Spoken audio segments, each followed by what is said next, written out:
Bueno, mis hermanos, buenos días. El Señor los continúe bendiciendo grande, rica y poderosamente, mis hermanos. Para mí, como cada vez que el pastor me permite pasar al frente, digo, es un honor estar aquí, delante de todos ustedes, porque realmente no vamos a hablar cosas humanas, sino vamos a hablar la palabra de nuestro Padre Celestial, que es viva. En ella está el poder, realmente el poder de este mundo y de lo que no está en este mundo. Ahí está el poder. Entonces, yo sé la responsabilidad que tengo delante de ustedes y primeramente delante de nuestro Padre Celestial con lo que yo diga acá. Entonces, vamos a colocar primero esta palabra, este mensaje que Dios trae para nosotros el día de hoy en sus manos, que Dios sea obrando. Entonces, vamos a cerrar los ojos y vamos a orar. Padre Celestial, en este momento, en el nombre poderoso de nuestro Señor Jesucristo, te doy primeramente muchas gracias, Señor. Gracias porque tú eres el que hablarás el día de hoy, Señor. Gracias porque tú estás aquí, Señor. Gracias porque tú nos guías en el Espíritu, Padre Celestial.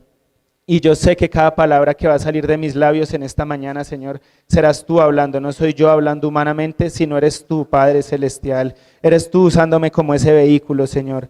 Tú conoces las necesidades de cada uno de los que estamos aquí presentes, incluyendo las mías, Padre Celestial.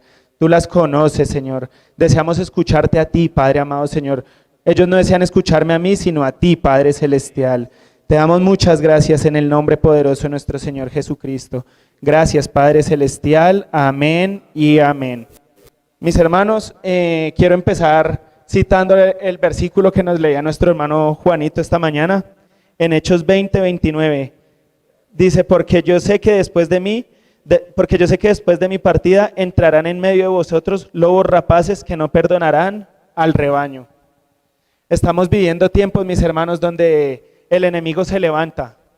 El enemigo no quiere ver que la iglesia de Dios esté unida, que esté fortalecida. Esta palabra fue la que traía el hermano Juanito esta mañana. No la traía yo preparada, la traía el hermano. Y la cito porque viene en unidad con el mensaje que nuestro Padre Celestial nos trae a cada uno el día de hoy. Y nosotros sabemos cómo nos llama Dios.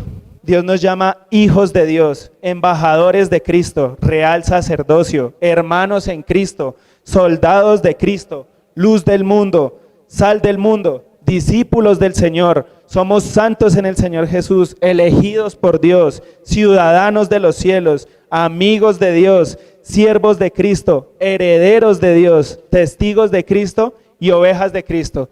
¿Cuántos de los que estamos aquí presentes se sienten identificados con esas palabras que yo les dije? Amén, amén, ¿cierto? Nos llega a nuestro corazón. A mí me parece hermoso que Dios me diga a mí que soy embajador de Él. Cuando envían un embajador de Colombia a otra nación, llegan allá encorbatados, bien vestidos, pero nosotros somos embajadores de Dios, más importantes. Somos embajadores. En nuestras manos tenemos el poder de la palabra, porque Dios nos ha dado poder de hallar serpientes y escorpiones, mis hermanos. En nosotros está el poder, pero tristemente, como empezaba con el versículo que cita nuestro hermano Juanito, el enemigo se levanta y ha permeado muchas veces la iglesia de Cristo y ha generado división, ha generado disensión en la iglesia. ¿Y eso por qué pasa? Tal vez pasa porque no hemos conocido plenamente al Señor Jesucristo. Y vamos con el primer versículo que nos trae nuestro Padre Celestial el día de hoy, en Gálatas, capítulo 2, versículos del 11 al 16. Leemos la palabra en el nombre de nuestro Señor Jesucristo. Pero cuando Pedro vino a Antioquía, le resistí cara a cara, porque era de condenar. Pues antes que viniesen algunos de parte de Jacobo, comía con los gentiles. Pero después que vinieron, se retraía y se apartaba porque tenía miedo de los de la circuncisión. Y en su simulación participaban también otros judíos, de tal manera que aún Bernabé fue también arrastrado por la hipocresía de ellos. Pero cuando vi que no andaba rectamente conforme a la verdad del evangelio, dije a Pedro delante de todos, si tú, siendo judío, vives con los gentiles y no como judío, ¿por qué obligas a los gentiles a judaizar? Nosotros, judíos de nacimiento y no pecadores de entre los gentiles, sabiendo que el hombre no es justificado por las obras de la ley, sino por la fe de Jesucristo, nosotros también hemos creído en Jesucristo para ser justificados por la fe de Cristo y no por obras de la ley. Por cuanto a las obras de la ley, nadie será justificada. Acá vemos un mensaje tremendo. Está hablando el apóstol Pablo, ¿no?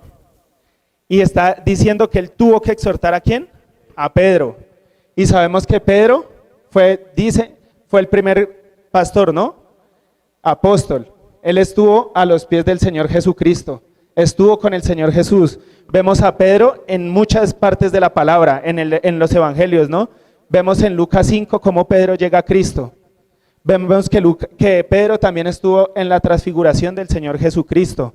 Lo vemos también cuando va a ser apresado, ¿no? Que está con la espada y saca la espada y le corta la oreja a Milco, ¿no? A Melco, le corta la oreja a Melco, al soldado Melco. Vemos que él era también como impulsivo, ¿no? Él se dejaba llevar por las emociones que tenía en el momento. Él estaba contento y decía, para las que sea, yo muero por ti, Señor, si es necesario. Y después, ¿qué está haciendo? Lo está negando 3 veces al Señor Jesucristo. Pero vemos que él siempre se esforzaba. Y aquí entonces vemos en él que él caía y siempre Dios lo levantaba. Y este es otro tropiezo que él tiene en el caminar cristiano, ¿no? Y Pablo se da cuenta. Por otro lado está el apóstol Pablo, fariseo de fariseos, dice él, religioso, si es de ser religiosos, él era el más religioso de todos. Fariseo de fariseo, educaba a los pies de Gamaliel, políglota, ciudadano romano. Era una persona, si él hubiera mantenido su estatus como fariseo, sería de los más altos. Pero ¿qué pasa? Lo vemos que él va a Damasco, va a entregar cristianos, y en ese momento se le aparece el Señor Jesucristo y le dice, ¿por qué me persigues? Él se convierte. Bueno, ya todos conocemos esta historia, ¿cierto? Y ahora lo vemos acá exhortando al apóstol Pedro. ¿Y por qué lo exhortaba, mis hermanos?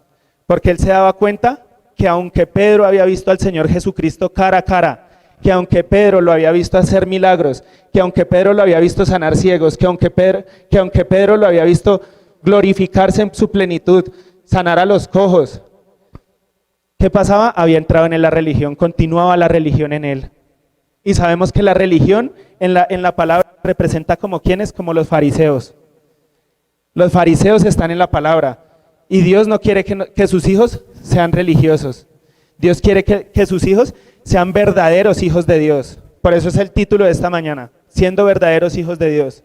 Nosotros debemos ser verdaderos hijos de Dios, no religiosos y no fariseos. Y nosotros no debemos llegar a Dios a través de una serie de comportamientos doctrinales que no están en la palabra. Porque ¿qué es religión, mis hermanos? Si ustedes miran religión, no hay una definición exacta de la palabra religión. Pero sí se entiende como religioso aquella persona que sigue unas conductas que no llevan a ningún resultado. Vemos que hay muchas personas que suben a Monserrate de rodillas, que hacen rezos a plantas, rezos a otras cosas. Hay unos que dicen que la Pachamama, dicen ciertas personas, pero todo esto es muerto, porque todos nosotros sabemos que hay un solo Dios que está vivo, y es el Dios que nosotros adoramos, es el Dios que está en la palabra, lo encontramos aquí manifestado en la palabra. Entonces vemos, volviendo a la historia, vemos que Pablo va a exhortar a Pedro. ¿Pero por qué? Porque él le predicaba a los gentiles, porque él les hablaba a los gentiles y él andaba llevando el mensaje de salvación a los gentiles. ¿Pero qué pasa? Cuando él ve que llegan fariseos a donde él está, se le olvida todo, se le olvida que le está predicando, se le olvida la palabra, se le olvida todo y se transforma otra vez en fariseo. Entonces Pablo llega y lo ve y dice, pero esto no está acorde con la palabra. Dios me subió al tercer cielo, dice Pablo. Dios me subió al tercer cielo y me dio toda su doctrina. Y esto no está conforme a lo que Dios me dio. Esto no está conforme al mensaje que el Señor Jesucristo vino a predicarnos a cada uno de nosotros. Entonces nosotros debemos es andar conforme a la palabra y ser siempre los mismos en todo lugar donde estemos, y no debemos de avergonzarnos del evangelio, no debemos de avergonzarnos de Dios, y muchas veces nos cerrarán las puertas en algunos sitios por ser cristianos, y debemos es darle la gloria a Dios porque nos cierran esas puertas. Y no debemos hacernos partícipes de las obras infructuosas de las tinieblas, dice la palabra. No debemos hacernos partícipes del mundo, porque nosotros somos pueblo escogido de Dios. Como veíamos al comienzo de la palabra, ¿cómo nos llama Dios? Tenemos más de 15 títulos que Dios nos ha colocado a cada uno de nosotros, pero esos títulos son luchados, esos títulos son guerreados. ¿Y quién nos lo enseñó? El apóstol Pablo nos lo enseña con su ejemplo, ¿no? De cómo debemos agradar a Dios. Entonces vamos a ver una serie de fortalezas que el enemigo pone para la iglesia, para quitarnos poder. No lo traía preparado, pero hay una fortaleza y sería una buena enseñanza hablar sobre la imposición de manos, mis hermanos. Hablar sobre la imposición de manos, porque ha habido una mala interpretación, no lo traía preparado, en 1 Timoteo 5:22, si no estoy mal, no imponiendo las manos con ligereza, dice la palabra. Y muchos de los hijos de Dios pensamos que cuando él habla de no imponer las manos con ligereza, está diciendo ir a imponer las manos sobre cualquier persona a la ligera. Y si nosotros miramos en ese versículo, en la Biblia, está escribiendo el apóstol Pablo a Timoteo, que Timoteo está liderando una congregación en Éfeso. Él está liderando allí en Éfeso, él es pastor de Éfeso, y cuando le dice a Timoteo, no impongas las manos con ligereza, se está refiriendo a no nombrar títulos, no darle títulos. Por ejemplo, digamos, llega alguien a la congregación y dice, yo veo que usted va a ser pastor, venga para acá, y le impone las manos con ligereza y lo manda a pastorear. Eso es a lo que nos está diciendo la carta cuando nos dice que no impongamos las manos con ligereza. Pero si nosotros miramos en la palabra, cuando la mayoría de las personas que recibieron el Espíritu Santo fue por imposición de manos. Cuando hubieron sanidades, el Señor Jesucristo imponía manos sobre los enfermos y ellos eran sanos. Entonces el enemigo ha permeado la iglesia, ha tergiversado ese versículo porque el enemigo conoce también la palabra. El enemigo tentó al Señor Jesucristo citándole la palabra, él la conoce y él, como él la conoce, él sabe cómo tergiversar la palabra. Y él la ha tergiversado y nos ha quitado poder a la iglesia. La única forma en la que nosotros debemos imponer manos con cuidado es cuando vamos a nombrar a una persona, a un servidor para Dios. En ese momento es en el que hay que tener cuidado de no imponer las manos con ligereza. Pero para orar, para que otra persona, para que un hermano reciba a Cristo, para que un hermano sea lleno del Espíritu Santo, para que un hermano tenga en ese momento un milagro, podemos imponer las manos y no tiene que haber nada que nos frene. Y esa es una fortaleza, no la traía preparada, pero hace parte de las fortalezas que vamos a ver el día de hoy. Y si nos vamos a 1 Corintios, capítulo 4, versículos 19 al 21, dice, pero iré pronto a vosotros, si el Señor quiere, y conoceré no las palabras, sino el poder de los que andan envanecidos. Porque el reino de Dios no consiste en palabrerías, sino en poder. ¿Qué quieres? Iré a vosotros con vara o con amor y espíritu de mansedumbre. Acá vemos que el apóstol Pablo le está escribiendo a la iglesia de los Corintios. Ya está formada, Pablo la formó en su segundo viaje misionero. Él se va y él está allí en la ciudad de Éfeso. Él está allí y le llegan noticias al apóstol Pablo de que en la iglesia de Éfeso se ha incrementado el pecado, se ha incrementado la maldad, que la iglesia que él dejó formada allá está volviendo a ser llegaron judaizantes y les empezaron a hablar otra vez del legalismo y que ellos están volviendo al legalismo. Entonces Pablo escribe estas dos cartas, la primera de Corintios y la segunda de Corintios aproximadamente en el año 55, escribe la primera y la segunda en el año 56 y la escribe exhortando a la iglesia de Corinto. Él envía la primera carta, piensa que ya han cambiado, pasa por la ciudad de Corinto, se da cuenta que no es así, tiene que seguir su viaje y después escribe la segunda carta. Pero estamos mirando la primera carta y él está diciendo que allí hay unos que han implementado el legalismo y él les pregunta, pronto iré a vosotros si el Señor quiere y conoceré no las palabras sino el poder de los que andan envanecidos. ¿Por qué dice que él conocerá el poder de los que andan envanecidos? Porque los fariseos y la gente que está en el legalismo, los religiosos creen que esa es la verdad, pero eso no tiene poder ninguno. Entonces él dice, vamos a ver cuál es el verdadero poder de los que ellos predican, porque yo tengo poder en Cristo Jesús. Por eso él dice, porque el reino de los cielos no es palabra, sino poder. ¿Poder de quién? Poder de Dios. Pero vamos a ver si el legalismo que ellos predican también es poder, así como es poder el poder de Dios, la palabra que Dios nos dejó. Entonces nosotros tenemos que nunca salirnos de la franja de ser plenamente cristianos genuinos, no volvernos religiosos. Debemos cuidar nuestro corazón de que entre religión a nuestro corazón. Y les hago una pregunta, ¿cuál es la relación que el Creador de los cielos quiere con cada uno de nosotros? ¿A quién le suena esa pregunta? ¿A cuántos de los que estamos aquí les suena esa pregunta? Al pastor. ¿A cuántos más les suena a las hermanas? ¿A cuántos más les suena la pregunta?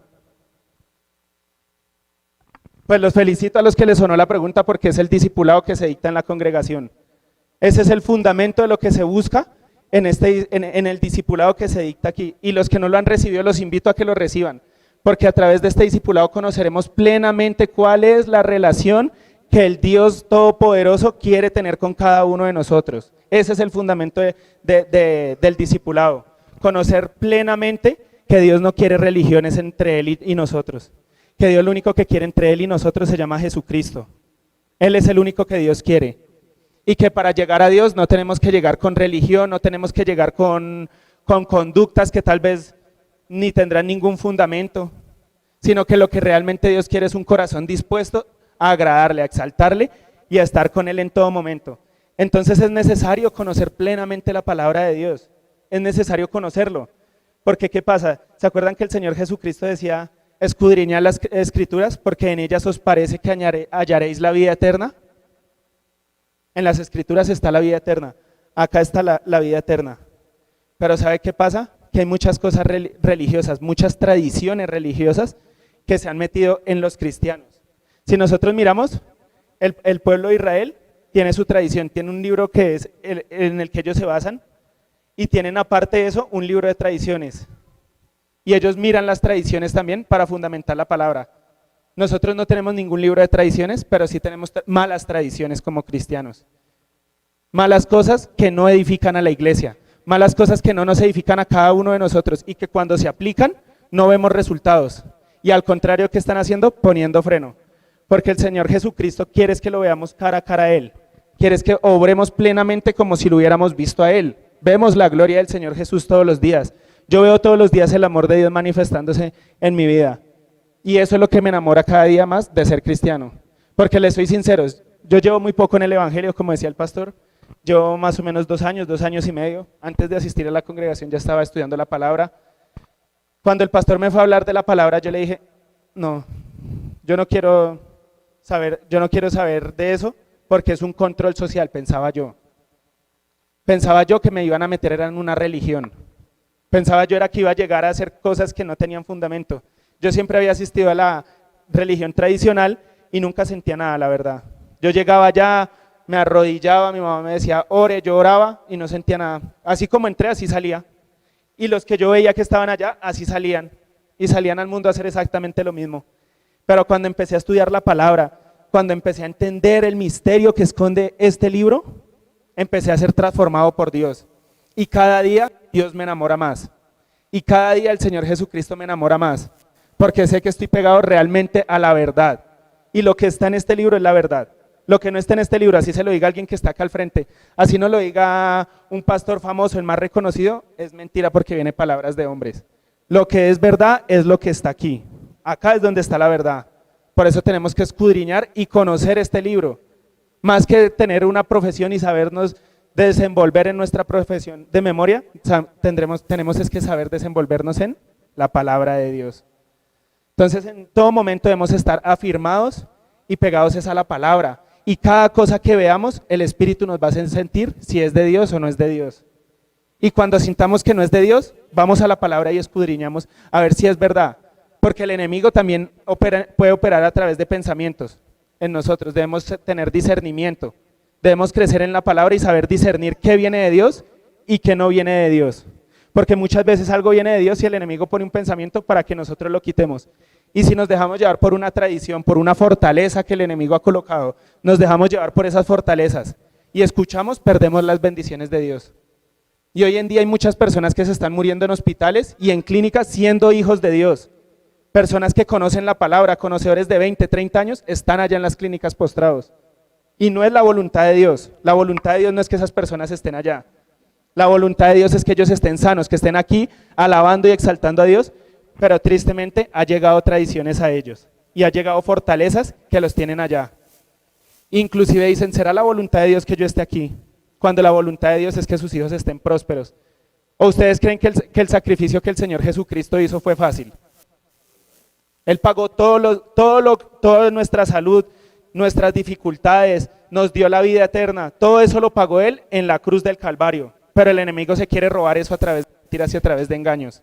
Y vemos que inclusive el apóstol Pedro, siendo apóstol, está cayendo en eso. ¿Y qué pasa? Que tiene que llegar el hermano y exhortarlo. Tiene que llegar Pablo y exhortar al apóstol Pedro. Como cada uno entre nosotros debemos exhortarnos unos a otros. Por eso el Señor Jesucristo lavaba los pies a sus discípulos. Ellos piensan que es ir a lavárselo físicamente. Sabemos que la tierra es sombra de lo que está en los cielos. Esto es sombra que nosotros unos con otros debemos lavarnos los pies. Y decía, Señor, tú no me lavarás a mí los pies. ¿Y qué le dice el Señor? Yo tengo que lavárselos. O sea, es necesario que yo le lave los pies. Y el Señor Jesús no vino a ser servido, sino a servir. Él vino a servirnos a cada uno de nosotros. Y el que se crea mayor cristiano es el que más por debajo debe estar. Es el que más servicio y humildad debe haber en su corazón. Cuando yo digo, yo estoy bien con Dios, cuando yo digo, Dios me usa, Dios me mira, Dios está conmigo en todo momento, es cuando más humilde debo estar. Porque en eso es en lo que se manifiesta el verdadero cristiano. El verdadero cristiano no se manifiesta en que habla en lenguas, en que le pone manos a los enfermos y sanan, porque esas son las señales que siguen a los que creen en Jesucristo. Esas son las señales y cada uno de los que estamos aquí podemos imponer las manos sobre un enfermo y él puede sanar. Porque el poder está para todos. Pero nosotros como hijos de Dios tenemos que estar afirmados en Cristo. Y yo veo hoy en día que la iglesia está más asustada que las personas que están en el mundo por lo que está ocurriendo. Cuando eso no debería ser así. Nosotros no deberíamos estar asustados por lo que está ocurriendo. Que hay caos, que hay terremotos, que hay derrumbes, que hay problemas económicos, sí, todo eso lo dice la palabra. Eso nos enseña la palabra. ¿Sabe por qué deberíamos estar preocupados la iglesia? Por nosotros mismos. Por ganar almas a Cristo. Porque para que el día que venga el Señor Jesucristo y nos llame, podamos partir con Él y no nos quedemos aquí. Porque en ese momento sí realmente es que viene la preocupación. Ahorita no tenemos que preocuparnos. Ahorita tenemos que agradecer a Dios porque a pesar de cualquier tribulación, a pesar de cualquier dificultad, Él está con nosotros. Y Él está obrando en nosotros y Él nos guarda y nos protege. Pero el día que el Señor Jesús venga por su iglesia y la iglesia, nosotros seamos arrebatados, ese día van a buscar a Dios y no lo hallarán. Porque a cada uno le tocó su oportunidad de buscarlo y no la supo tomar. Entonces, más que preocuparnos por lo que está ocurriendo, por el caos que está en el mundo, debemos es preocuparnos por la salvación de las personas, de nuestros seres queridos, de cada persona que realmente quiera recibir al Señor Jesucristo y de nosotros mismos. Debemos preocuparnos por nuestra salvación. Debemos preocuparnos porque Dios realmente está en nosotros. Y nos vamos a Santiago 1:27. Y dice, la religión pura y sin mácula delante de Dios, el Padre es esta: visitar a los huérfanos y a las viudas en sus tribulaciones y guardarse sin mancha del mundo. ¿Cuántos nos guardamos sin mancha del mundo? Guardarse sin mancha del mundo es un esfuerzo. Es un esfuerzo difícil, es un esfuerzo duro. Y lo duro es que acá sentimos a Dios, pero no vemos el pleno resultado. No vemos la plena, la plena consecuencia de guardarnos sin mancha. Pero la veremos después cuando el Señor Jesucristo venga. Por eso tenemos que tener nuestra esperanza puesta en Dios y nuestra fe puesta en el Señor Jesucristo, para que cuando Él venga realmente seamos galardonados. Y ahorita uno le predica a las personas que están en el mundo el evangelio y hay muchos de ellos que dicen, sí, Dios, sí, pero yo ahora sigo acá en lo mío. Después me ocupo de Dios. Pues después ocuparse de Dios es ocuparse ya, porque nosotros no sabemos cuándo el Señor Jesucristo venga. No los quiero, de pronto no quiero ser como cargarlos, como decirles que ya viene, pero siempre debemos estar pendientes para cuando Él venga por su iglesia. No sé si me hice entender, no quiero ser sugestionarlos, es la palabra, no quiero sugestionar a la iglesia de Dios, pero sí es necesario estar preparados para que cuando el Señor Jesucristo venga, podamos partir con Él. Y Él no se va a llevar a un hijo de Él con mancha. Él no se lo va a llevar. Yo puedo ser claro en eso, Él no se va a llevar a un hijo de Dios con mancha. Porque Dios es drástico y nosotros lo vemos en el Antiguo Testamento. Dios es amor y Dios nos ama muchas veces y Dios nos llama muchas veces. Pero el día que Dios dice algo, lo hace. Y el día que a Dios le toca cortar, corta. Y si a Dios le toca dejar alguno, lo deja. Ese es Dios, ese es nuestro Dios. Por eso tuvo que venir el Señor Jesucristo. Porque si nosotros vemos, hay un versículo en la palabra y llega y dice Dios, he visto esta higuera y no da fruto, córtala. Y le dice el Señor Jesús, espera, la abonaré por los lados, enviaré palabra, la abonaré. Y si da fruto, bien, y si no, la cortas. Dios es drástico. Y nosotros tenemos que tener claridad en que debemos estar sin mancha. ¿Y cómo estamos sin mancha si cometemos pecado? ¿Quién cree cómo estaremos sin mancha si cometemos pecado? ¿Quién aporta?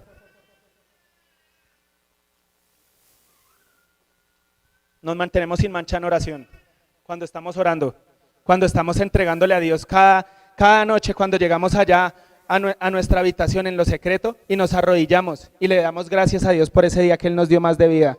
Le damos gracias a Dios que a pesar por cada dificultad que se vivió, Él estuvo con nosotros. En ese momento Dios nos está volviendo a limpiar de todos los pecados y Él está viendo al Señor Jesucristo en nosotros. Él no nos ve a nosotros, Él no ve a Diego cuando está allá arrodillado, Él besa a su hijo, por eso Él se acerca. Él no se acerca a mí porque yo sea santo, porque yo soy santo en Cristo Jesús. Y los nombres, los títulos que Dios nos coloca a nosotros, nos los coloca es en Cristo Jesús. Entonces debemos mantenernos sin mancha, debemos mantenernos puros de corazón, debemos visitar a los huérfanos y a las viudas en sus tribulaciones, dice la palabra, a los necesitados. Esta parte es en el contexto histórico, ¿no? Que se está presentando la historia, pero hoy en día hay muchas personas necesitadas, hay personas en drogadicción, hay personas que tal vez van en su carro, hijos de Dios van en su carro y se les acercan a lavarle el vidrio y en vez de decirle, hágale, lávelo, le contestan con 2 o 3 bendiciones. Y eso no es de un hijo de Dios, eso no es visitar a los huérfanos y a las viudas, eso no es tener mansedumbre en nuestro corazón. Debemos ser mansos. ¿Qué dice el Señor Jesucristo? Llevad sobre vosotros mi yugo y aprended de mí, que soy ¿qué? Manso y humilde de corazón. ¿Y qué pasa cuando aprendemos de Él, que Él es manso y humilde de corazón? ¿Qué dice la palabra después? Y hallaréis descanso para vuestras almas. Entre más y entre más mansedumbre ya en nosotros, más descanso hay en nosotros. Ese es el fruto que tenemos en instantáneo. Cuando somos humildes y cuando somos mansos de corazón, tenemos descanso en nuestras almas y nada, no hay ninguna carga, se los puedo asegurar, hermanos, que no hay ni una sola cosa que el enemigo pueda poner cuando somos mansos y humildes que nos robe la paz y nos robe la tranquilidad que nuestro Padre Celestial nos está colocando en nuestros corazones. Y si nos vamos a Mateo 23:4 dice, porque atan cargas pesadas y difíciles de llevar y las ponen sobre los hombros de los hombres, pero ni ellos con un dedo quieren moverlas. Eso hace la religión, eso es la religión. Atar cargas a cada uno de los que hemos conocido plenamente a Dios, atar cargas que ni ellos que las están atando las pueden llevar. Llegar a Dios no es un esfuerzo, estar con Dios no es un esfuerzo, porque nosotros no estamos solos. ¿A quién tenemos con nosotros? Al Espíritu Santo. ¿Y quién puede contra el Espíritu Santo? Le decía yo, los que estamos en el grupo de oración, ayer compartí un testimonio, no sé si lo escucharon, le decía yo a mi sobrino, le decía, usted está con el Espíritu Santo y se le puede levantar todo el ejército de los Estados Unidos, todo el ejército de Colombia, todo el ejército mundial y venirse contra usted, y si usted está con el Espíritu Santo no lo podrán tocar, porque ese es el poder de Dios, ese es el poder que Dios le da a sus hijos. Entonces por eso al apóstol Pablo les decía, voy allá y voy a mirar cuál es el poder que ustedes tienen con ese legalismo que predican. Porque yo sí tengo poder, Pablo sabía el poder que tenía y nosotros como iglesia debemos saber el poder que tenemos. Nosotros debemos conocer el poder que Dios nos da, porque eso es como si el gobierno dijera, bueno, les vamos a dar subsidio a ciertas personas y esas personas están en su casa y espera que llegue el gobierno y les golpee. ¿Será que va a llegar a golpearles a entregarles el subsidio? No creo. Ellos tienen que saber que les van a dar un subsidio y irse al gobierno y reclamarlo. ¿Por qué? Porque lo conocían, porque escucharon, porque se informaron, porque se documentaron y sabía que ese subsidio era para ellos. Nosotros tenemos la palabra de Dios y acá hay muchas promesas, acá está el poder de Dios escondido, pero tenemos que conocerlo y tenemos que hacer oraciones eficaces, porque la oración eficaz del justo, ¿qué dice? Puede mucho. La oración eficaz mueve montañas, la oración eficaz quita y pone cosas, la oración eficaz crea cosas, y cuando las crea, ¿sabe qué vemos nosotros? ¿Qué decimos nosotros? Dios se maravilló en mi vida, Dios tomó el control de esta carga que yo tenía, pero es con poder. Nosotros no somos religiosos y nosotros no leemos la palabra como si fuera un libro, nosotros la estudiamos y la conocemos y la aplicamos en nuestra vida, para que cuando la necesitemos, lleguemos y la usemos y veamos el poder de Dios manifiesto. ¿Saben qué hacen en el ejército?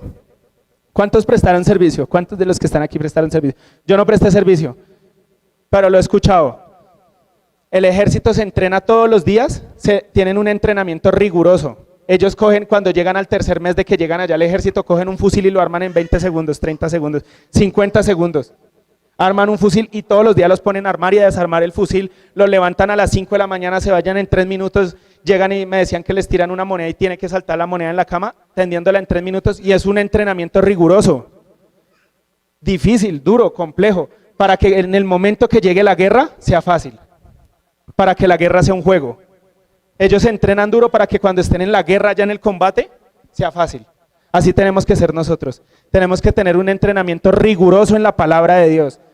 Tenemos que conocer la palabra para que el momento que nos toque usarla no sea difícil. Para que cuando estemos pasando por una dificultad de salud, no digamos, ¿y qué dice la palabra? Y yo no sé nada de la palabra, ¿qué voy a hacer? Y arranque a buscar la Biblia y a mirar a ver dónde Dios le promete por la salud. No, yo sé que en Isaías 53, versículos 4 en adelante, ¿qué me dice la palabra? Ciertamente llevó él nuestras enfermedades y sufrió nuestros dolores y nosotros lo tuvimos por azotado, por herido de Dios y abatido. Y continúa ahí el versículo, ¿no? Ya ustedes lo conocen. También que dice la palabra, oh amado, yo deseo que tú seas prosperado. Y muchas promesas más, nos da más de 7,000 promesas que nosotros estamos desperdiciando por no conocer la palabra, por darle importancia a lo que no requiere importancia. Y no le damos importancia a lo que sí la requiere. ¿Qué no requiere importancia? O tanta como la palabra de Dios. El mundo. Hay mucha gente que dice que uno se tiende a juzgar por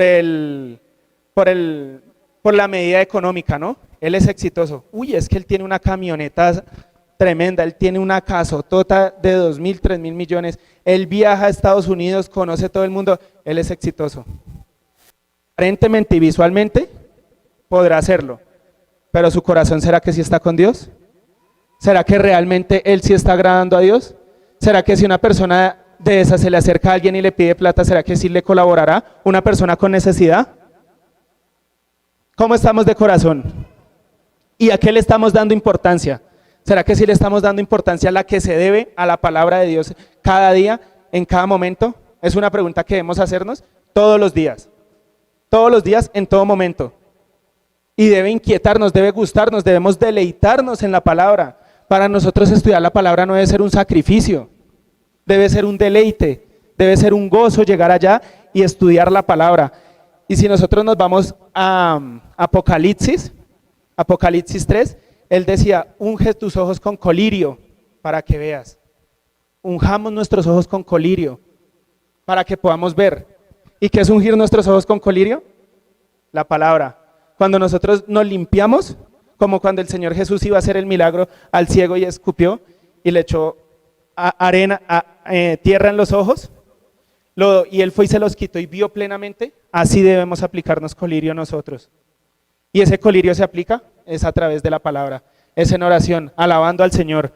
Entonces siempre debemos agradar a Dios, no debemos tener falsas cargas en nuestros hombros, como lo veíamos en Mateo 23, 4. No debemos atarnos cosas que no nos pertenecen. No voy a hacer énfasis en este versículo, pero sí una tarea para la casa para que lo lean, el concilio en Jerusalén. ¿Qué fue lo que pasó allá? Había una disputa entre los fariseos y Pablo, porque querían predicar y meter el legalismo a como de lugar, porque el enemigo sabe que a través del legalismo nos quita el poder a nosotros. Nos vamos a la palabra en Mateo 23, 13. Mas hay de vosotros, escribas y fariseos hipócritas, porque cerráis el reino de los cielos delante de los hombres, pues ni entraréis vosotros, ni dejaréis entrar a los que están entrando. Cuando hay religión, nos apartamos de Dios, porque empezamos a tratar de llegar a Dios con nuestras fuerzas. Cuando hay religión, se cierra el reino de los cielos. ¿Se acuerda que Jacob, cuando iba para Betel, se acostó, puso su almohada, que era una piedra? ¿Y qué soñó él? ¿Qué veía que bajaba por esa escalera que él vio? Ángeles. Esos ángeles son los que vienen a nosotros cuando estamos plenamente en relación con Dios, no cuando tratamos de llegar a Dios a través de una religión. Cuando se hace eso, se aparta nuestra familia de Dios, porque nosotros somos testimonio para nuestros seres queridos, y si ellos nos ven religiosos, no van a llegar a Cristo, porque van a pensar que Dios es una religión y que el Señor Jesucristo es una religión, como lo pensaba yo antes de estar en Cristo. como lo pensaba yo antes de que llegara Dios y transformara mi vida y empezar a ver el reino de los cielos. Por eso le decía a Nicodemo, el Señor Jesucristo a Nicodemo, que si no nacieres de nuevo, no podrás ver el reino de los cielos. Cuando nacemos de nuevo, cuando realmente recibimos al Señor Jesucristo en nuestro corazón, vemos plenamente el reino de los cielos y vemos ángeles subiendo y bajando. Eso no era solo allá con Jacob, eso es hoy en día. Nosotros hoy en día vemos ángeles cada día, si estamos plenamente entregados a Dios y no estamos a través de una falsa religión. Entonces no cerremos los cielos, no cerremos el reino de los cielos para los que vienen. Porque ¿qué dice? ¿Qué dice ahí en el versículo? No entrarán ni los que lo cierran, ni los que vienen entrando. No seamos piedra de tropiezo para un niño espiritual. No seamos piedra de tropiezo para nuestras familias, porque nosotros somos la luz de este mundo. Por ende, somos la luz de nuestra familia. Y a través de nosotros, nuestros hijos, a través de nosotros, nuestros papás, nuestros hermanos, nuestros tíos, nuestros primos, cada familiar de nosotros puede llegar a Cristo. Pero tenemos que ser de testimonio y tenemos que ser luz para ellos. No seamos oscuridad y tinieblas para ellos, usando el nombre del Señor Jesucristo. No cometamos ese error porque va a llegar el momento en el que toca pagar por eso. Y va a ser difícil, va a ser complicado. En Mateo 23, 23 a 25 dice: ay de vosotros escribas y fariseos hipócritas, porque diezmáis la mente y el eneldo y el comino, y dejáis lo más importante de la ley, la justicia, la misericordia y la fe. Esto era necesario hacer sin dejar de hacer aquello. Guías de ciegos y coláis el mosquito y tragáis el camello. ¿Qué quiere decir ahí el Señor Jesucristo diciéndole a ellos? Que están filtrando la religión. Están filtrando que cada cosa religiosa sí la hagan bien, pero realmente la esencia y la venida del Señor Jesucristo se ha perdido. Están cimentados pensando que de pronto si diezman menos o si diezman más, van a recibir menos bendición, cuando realmente salen a las calles y no ayudan al prójimo. Se ha perdido la esencia. En la iglesia de Dios se ha perdido la esencia. El enemigo ha permeado y la esencia se ha ido y muchas personas se han vuelto religiosas, estando dentro de la iglesia.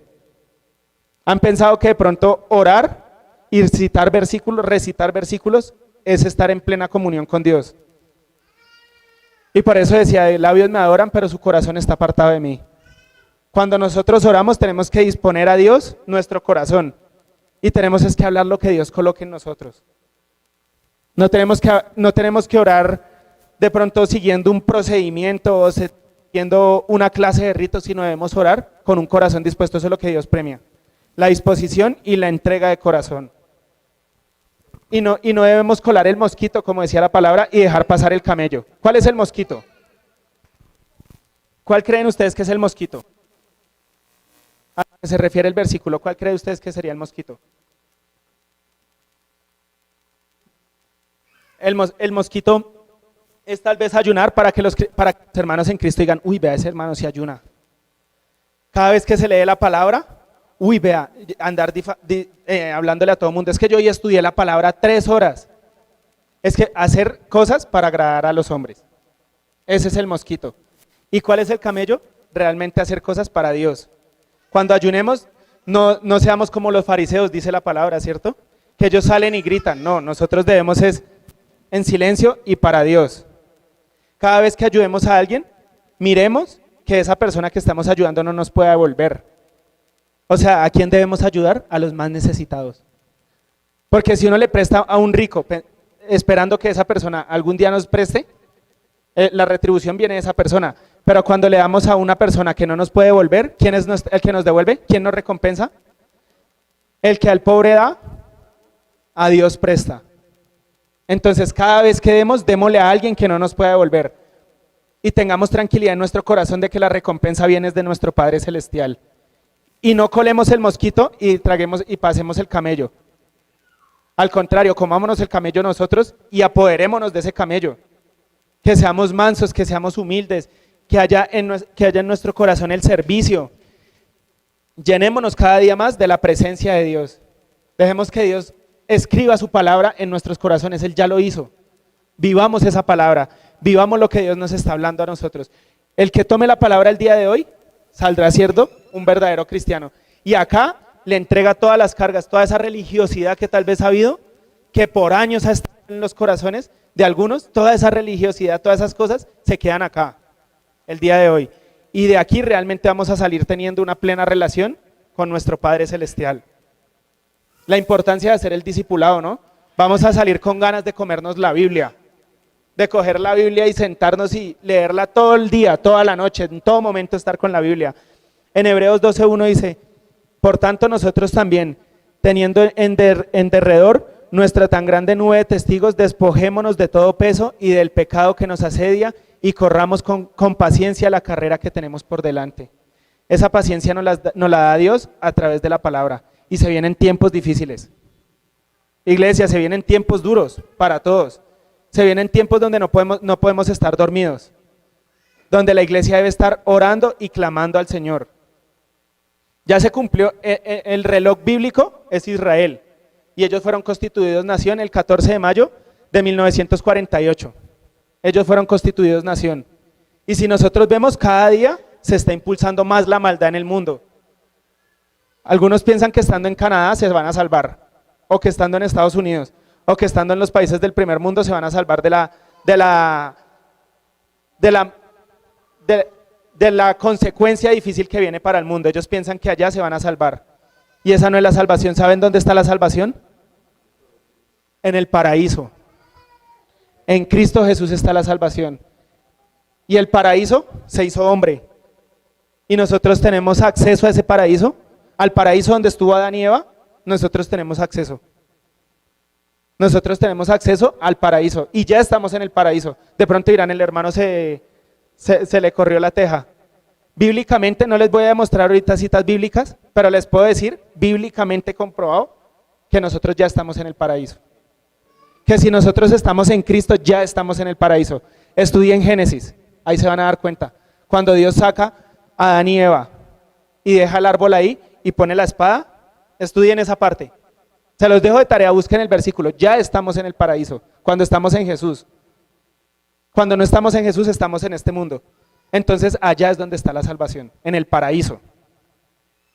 No nos dejemos robar la salvación y no nos dejemos robar el gozo. Y no nos volvamos religiosos en las oraciones y no nos volvamos religiosos en nuestro actuar, sino actuemos de corazón y en plenitud, agradando a Dios, despojándonos de todo peso y corriendo con paciencia la carrera que tenemos por delante, como dice la palabra en Hebreos 12. Corramos con paciencia la carrera, porque pasa como el conejo y la tortuga, ¿no? Que salieron los dos disparados, ya todos conocen la historia. ¿Y quién ganó? La tortuga, porque la tortuga iba despacio, dicen despacio y bien masticadito, dice el refrán, ¿no? Comamos despacio, pero bien masticado y afirmémonos en Cristo. Porque ¿qué dice el Señor? El que escucha mi palabra y la hace, le compararé a aquel que edificó su casa sobre la roca. Y vino la tempestad y vinieron las lluvias y vinieron los problemas económicos y vino la dificultad en el mundo y llegaron las enfermedades y llegó todo y no se derrumbó. ¿Por qué? Porque ¿dónde estaba cimentada esa casa? En la roca, en Cristo Jesús. Entonces cimentemos nuestra casa en la roca y tengamos la plena relación con Dios que nos libra de todo peso, de toda carga y que nos da paz y paciencia en nuestras vidas. Y vamos a Romanos 12:2. Vamos a leer este versículo en la Nueva Traducción Viviente. La primera vez, la verdad, les estoy sincero, la primera vez que yo lo leí, yo dije, esto es tremendo. Esto es de otro mundo. Esto tiene que ser palabra de Dios. No imiten las conductas ni las costumbres de este mundo. Más bien dejen que Dios los transforme en las personas nuevas al cambiarles la manera de pensar. Entonces aprenderán a conocer la voluntad de Dios para ustedes, la cual es buena, agradable y perfecta. Dejémonos transformar por Dios, porque es que la religión no deja que Dios obre en nosotros. La religión no deja que Dios nos transforme. Nosotros muchas veces le cerramos la puerta a Dios. Dios quiere transformarnos en una criatura nueva. Somos criatura nueva, pero esa criatura nueva tiene que empezar a madurar. Y esa criatura nueva tiene que empezar a crecer. Así como cuando van a hacer un edificio, ¿qué es lo primero que hacen? Si el edificio mide 20 metros, cavan 10 metros hacia abajo, 5 metros hacia abajo, le echan unas buenas vigas, unas buenas bases y va para arriba ese edificio. Dios cavó y nos echó las bases. ¿Pero de quién depende el crecimiento de ese edificio? De nosotros, de cada uno de nosotros. Y la religión frena el crecimiento espiritual de un hijo de Dios. La religión, las costumbres tradicionales frenan el crecimiento de un hijo de Dios. No dejemos que el enemigo nos frene. No dejemos que el enemigo se meta en nuestra religión. Inclusive nosotros mismos, inclusive tal vez podemos encontrar hermanos que se han vuelto religiosos. Debemos conocer plenamente la palabra, porque cuando no conocemos plenamente la palabra, por eso hay hermanos que se apartan de Cristo. Por eso hay hermanos que uno los ve acá, están gozosos, lloran, fervientes en el espíritu, y a los 8 días ya están tristes allá, porque piensan que Dios es en el momento, porque no han conocido plenamente al Señor Jesucristo. Todos los cristianos, más que saber de doctrina, más que saber de eso, debemos conocer los 4 evangelios. Cuando conocemos los 4 evangelios, que son ¿cuáles? Mateo, Marcos, Juan y Lucas. Bueno, los dije en desorden, pero cuando conocemos los 4 evangelios, conocemos realmente la salvación, conocemos realmente el amor de Dios, conocemos realmente el sacrificio que Dios hizo por cada uno de nosotros. Pero es cuando conocemos los 4 evangelios. Ya podemos empezar a leer las cartas doctrinales, a leer las 13 cartas del apóstol Pablo, a leer Hebreos, a leer las cartas de Juan, a leer la carta de Santiago, las cartas de Pedro, el Apocalipsis, pero hay hijos de Dios que empiezan al revés. Uno los escucha hablando solo del fin del mundo, y uno los escucha solo hablando de cosas doctrinales, y que no debo hacer esto, y que sí debo hacer lo otro, y que no debo tomar, y que sí, y entran en esa controversia. Inclusive la iglesia de Dios se ha permeado por eso, porque la palabra dice que anticristo, ¿quién es? El que se va a venir y se va a posesionar allá en Israel. Él es un anticristo, pero ¿quién es el anticristo? Ahorita ya hay anticristos en la tierra, siempre han habido. Porque ¿cuál es el anticristo? El que no cree que Cristo es el enviado de Dios. Ese es el anticristo. Entonces cimentémonos en la palabra de Dios. Entonces hay hermanos que hablan del Apocalipsis, hay hermanos que miran prédicas de 2, 3, 4 horas del Apocalipsis, del final de los tiempos, y se sugestionan cuando Dios realmente lo que quiere es amor. ¿Y el amor lo encontramos en dónde? En los 4 evangelios. Cuando Él vino y le dijo a sus discípulos, ir y predicar ¿qué? El evangelio. No les dijo ir y predicar el Apocalipsis, ir y predicar la doctrina, ir y predicar, no, Él les dijo ir y predicar el evangelio. ¿Y el evangelio qué es? Buenas nuevas. ¿Y qué son buenas nuevas? El amor de Dios manifestado en nuestras vidas, manifestado a nuestros corazones.